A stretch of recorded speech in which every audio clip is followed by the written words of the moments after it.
400 ಕೋಟಿ ರೂಪಾಯಿ ದರೋಡೆ ಪ್ರಕರಣಕ್ಕೆ ಸಂಬಂಧಪಟ್ಟಂತೆ ಆ ಹಣ ಯಾರದ್ದು ಏನೂ ಗೊತ್ತಿಲ್ಲ ನಮಗೆ ಅಂತ ಹೇಳಿ ಕಲಬುರಗಿಯಲ್ಲಿ ಸಚಿವ ಪ್ರಿಯಾಂಕ್ ಖರ್ಗೆ ಹೇಳಿಕೆಯನ್ನ ಕೊಟ್ಟಿದ್ದಾರೆ.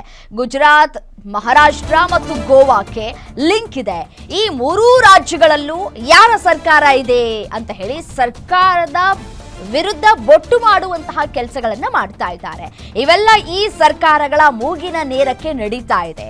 ಆ ಹಣ ಯಾರದ್ದು ಅನ್ನೋ ಬಗ್ಗೆ ತನಿಖೆ ಆಗ್ಲಿ, ವೈಟ್ ಮನಿ ಮಾಡೋದಕ್ಕೆ ತಿರುಪತಿಗೆ ಹೋಗ್ತಾ ಇದ್ರು ಅಂತ ಹೇಳಿದ್ದಾರೆ.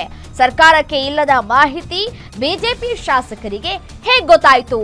ಈ ಪ್ರಶ್ನೆಗಳಿಗೆ ಕೇಂದ್ರ ಸರ್ಕಾರ ಉತ್ತರವನ್ನ ಕೊಡ್ಲಿ ಅಂತ ಹೇಳಿ ಪ್ರಿಯಾಂಕ್ ಖರ್ಗೆ ಪ್ರಶ್ನೆಯನ್ನ ಮಾಡಿದ್ದಾರೆ.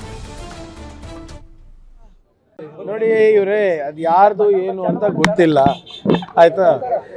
ನನ್ನ ಪ್ರಶ್ನೆ ಇಷ್ಟೇ, ನಿನ್ನೆ ತಮ್ಮ ಸುದ್ದಿವಾಹಿನಿಗಳಲ್ಲಿ ಬಂದು ಪ್ರಕಟವಾಗಿದ್ದಂಥ ವರದಿ ಪ್ರಕಾರ ಒಂದು ಗುಜರಾತ್ ಲಿಂಕ್ ಇದೆ, ಮಹಾರಾಷ್ಟ್ರ ಲಿಂಕ್ ಇದೆ, ಗೋವಾ ಲಿಂಕ್ ಇದೆ. ಮೂರರಲ್ಲೂ ಕೂಡ ಯಾರ ಸರ್ಕಾರ ಇರೋದು?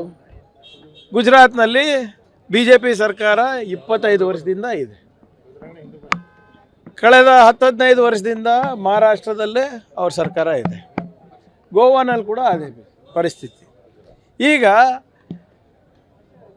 ಇವೆಲ್ಲನೂ ಕೂಡ ಹೇಗೆ ಸರ್ಕಾರದ ಮೂಗು ಕೆಳಗಡೆ ನಡೀತಾ ಇದೆ? ಅದು ಯಾರ್ದಿದೆ ಅಂತ ತನಿಖೆ ಆಗಲಿ. ಕಾಂಗ್ರೆಸ್ ಇದ್ದರೆ ಕಾಂಗ್ರೆಸ್ಸು, BJP ಇದ್ದರೆ BJP, NCP, ಶಿವಸೇನಾ, ಯಾರ್ದಿದ್ರೆ ಏನು, that is let it come out to investigation. But ಈ ಸರ್ಕಾರಗಳು ಮಾಡ್ತಾ ಇರೋದೇನು BJP ಸರ್ಕಾರಗಳಲ್ಲಿ?